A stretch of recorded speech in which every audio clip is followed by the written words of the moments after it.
We will now proceed with session 1 of the workshop. The subcommittee that planned this session was comprised of Kelsey Freeman Salins, Matt Liebman, Ricardo Salvador, and Norbert Wilson. I now have the pleasure of introducing Matt Liebman, the moderator of this session. He is professor and holds the Henry A. Wallace Endowed Chair for Sustainable Agriculture at Iowa State University. He was a member of the National Research Council Committee that produced the 2015 report entitled "The Framework for Assessing Effects of the Food System." His research, teaching, and outreach activities focus on ways to improve environmental quality and agricultural productivity while reducing dependence on agrochemicals and fossil fuels. Matt? Thank you, Dr. Fukugawa, and welcome to our more than 2,000 participants from all over the world. The first portion of our workshop today comprises 3 presentations. They address the biophysical challenges to our present food system, the social and economic shortcomings and vulnerabilities of our food system, and the need for an agroecological framework to analyze and improve our food system. Each presentation this morning will be followed by a short question and answer period. We'll then have a panel discussion at the end of the session. So please type your questions into the chat box, and we'll share them with the speakers during the question and answer period and the discussion portions of this morning's program. As mentioned earlier, full biographic sketches for all of our speakers today are included in the resources on the web for this event. I'd now like to introduce our first speaker, Professor Cynthia Rosenzweig. Dr. Rosenzweig is a senior research scientist at the NASA Goddard Institute for Space Studies and the co-located Columbia University Earth Institute Center for Climate Systems Research. She's the co-founder and a member of the executive committee of the Agricultural Model Intercomparison and Improvement Project, known as AgMIP. The AgMIP project focuses on understanding how climate affects the agricultural sector at national and global scales. It includes over 1,000 leading scientists from developed and developing nations. For Dr. Rosenzweig's leadership and accomplishments in many scientific projects, she's been named as one of Nature's 10 people who mattered in 2012. Without further ado, I'd like to turn it over to her now. Thank you. Thank you, Matt, and thank you to the Food Forum. I'm going to be speaking about the food system, carrying on from Patrick's great introduction. The food system, planetary boundaries, and global change. Global change refers to the planetary scale changes in the Earth system. This consists of land, oceans, atmosphere, polar regions, life, the planet's natural cycles, and also deep Earth processes. For my talk today, I will be focusing primarily on a major part of global change, one that affects almost everything else, the changing climate. Here is my conflict of interest disclosures. I'm a scientist at NASA and adjunct at Columbia Earth Institute, co-founder of AgMIP, as Matt just said. I'm also part of the independent expert group of the Global Nutrition Report. So when we turn to see how most of the work has been done on climate change, since it first came forward as a global issue, more than 99% of the studies only focused on agriculture. Crops were the main focus. There was less focus on livestock, even lesser extent agriculture and fisheries. But as we heard from Patrick, and there has been an expansion of our understanding of the food system to include the other components. So now, besides the production side, we have the processing side, we have the supply chains and the shipping, we have the demand side and the consumption side. But we also have, throughout all of those systems, the food loss and waste, which plays a large role in regard to climate change. For example, it produces 8 to 10%. Food loss and waste globally produces about 8 to 10, on the order of 8 to 10% of global greenhouse emissions. But what we've done now is that we are moving at warp speed, really, to encompass the interactions of the food system with other global processes. So we now do have to take the climate system into account. We need to take the ecosystems into account and the socioeconomic systems, the latter bringing all the dynamics that people contribute to the food system processes, the demographics, economics, behavior, culture, policy, and institutions. And this workshop in the next 2 days is going to be covering many, many aspects of this expanded planetary perspective for the food system. What does this actually bring us by looking at this? And I would say it brings us, first of all, tremendous more complexity across all these systems. And as we have seen in the COVID-19 pandemic, a growing recognition of the cascading nature of the global systemic risks. For example, COVID-19 is causing cascading impacts in the food system, which is already stressed by current and increasing extreme weather and climate events. But we have had disruptions in production, supply chain, and demand. But this expanded perspective is what is really needed to actually act on the expanded goals that Patrick brought forward. So we have on the left the food security part, availability, access, the utilization and stability. Those are the 4 pillars of food security. Those links to human health. But now we have also the goal of planetary health at the same time. This is already on the positive side. The food system feeds the great majority of the world population and supports the livelihoods of over 1 billion people. But at the same time, there are still people who are undernourished.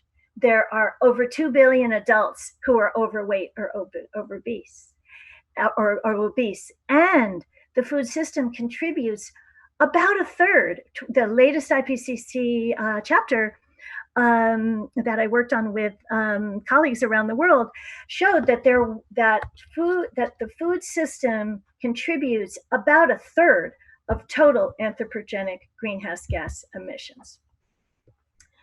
So let's see how the current food system stacks up to what is known as planetary boundaries. So what are planetary boundaries?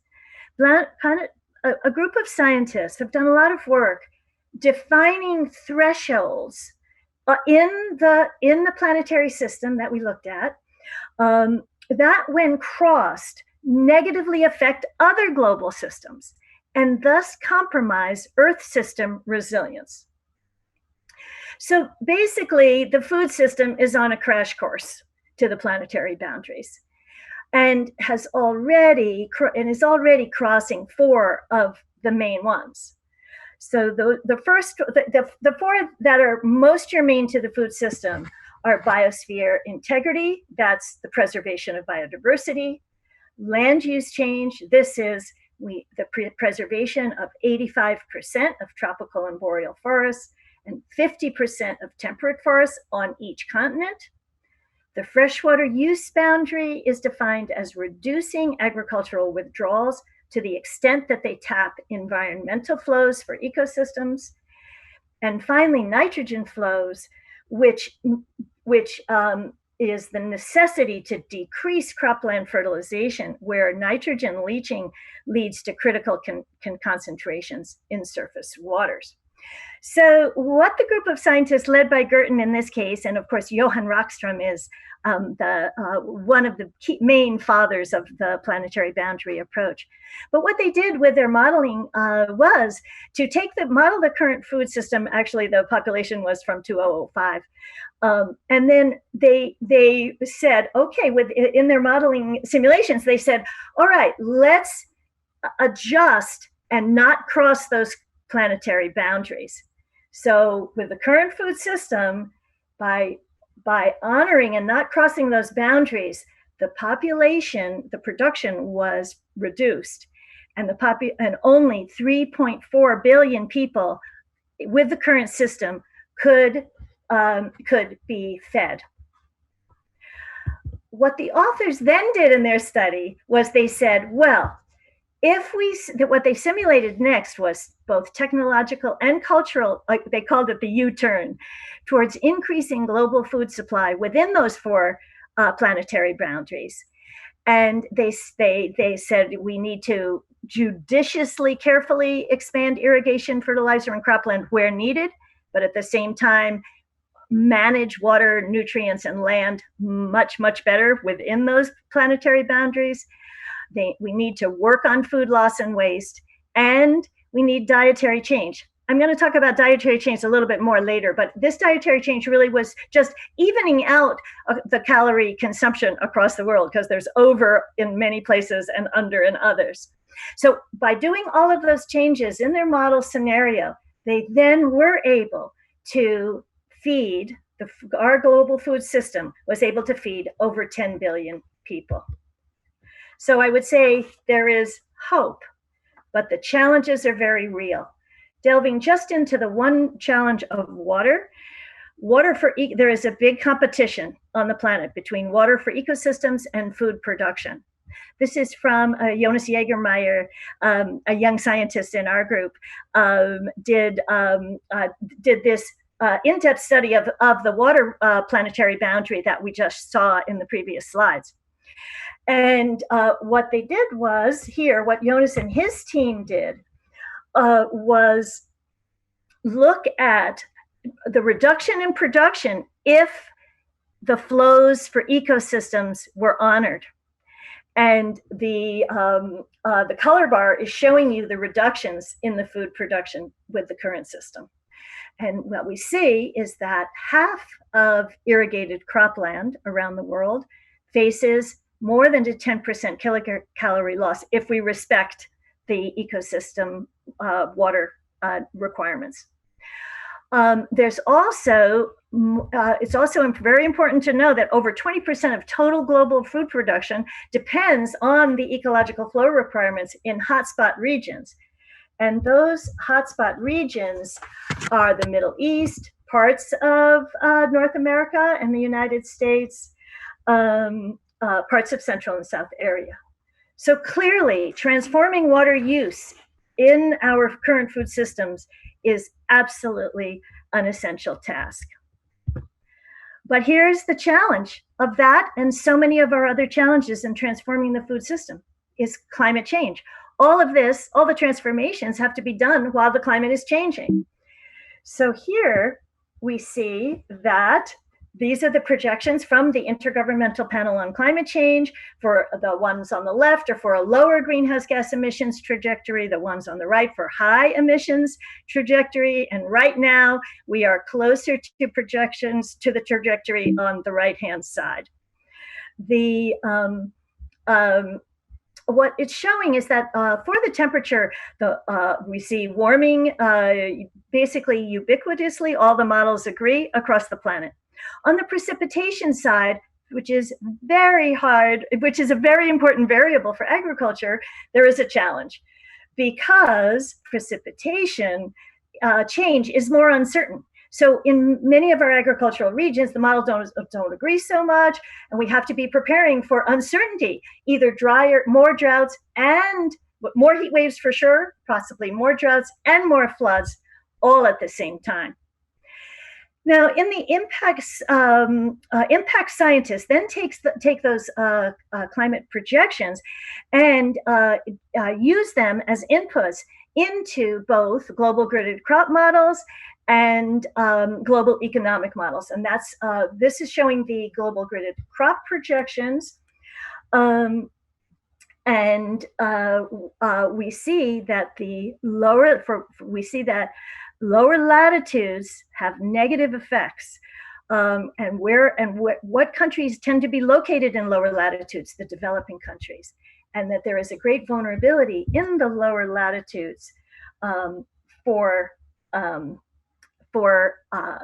for these projected climate changes. Then we go further with the global economic models. Those were the crop projections. Then we go further with this work is done with 5 global climate models, 3 gridded crop models, and 8 global economic models. And what we see in all of those scenarios is that risk of hunger in terms of caloric needs increase. And what they increase, the SSPs 1, 2, and 3 are development pathways. So if we are in a more sustainable world, the risk of hunger is lower. That's SSP 1.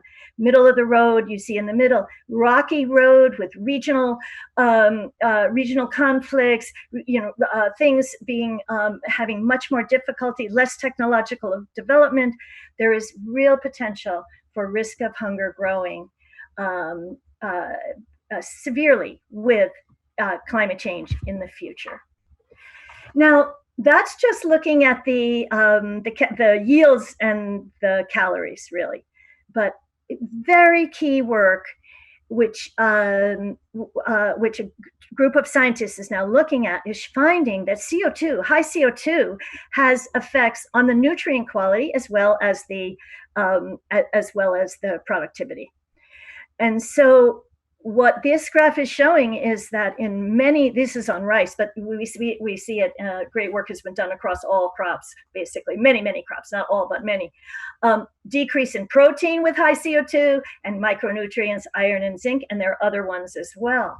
So we have the potential for maybe high CO2 being helpful in the beginning, but this nutritional quality decreases is very concerning.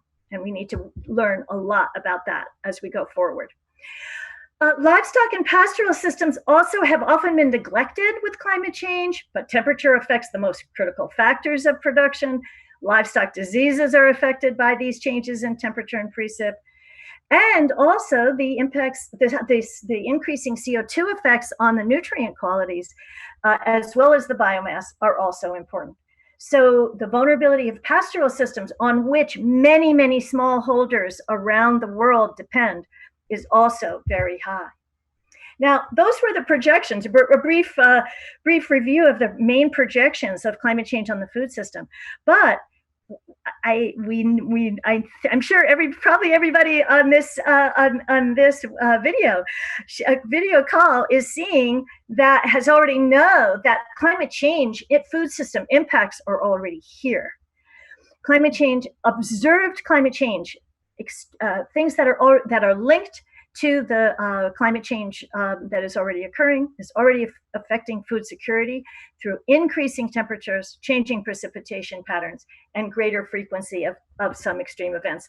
On the left is the decreases in wheat yield from 1989 to 2009 in Europe. The one on the left is the actual observed changes. You see decreases in many places due to the higher temperatures and heat waves there.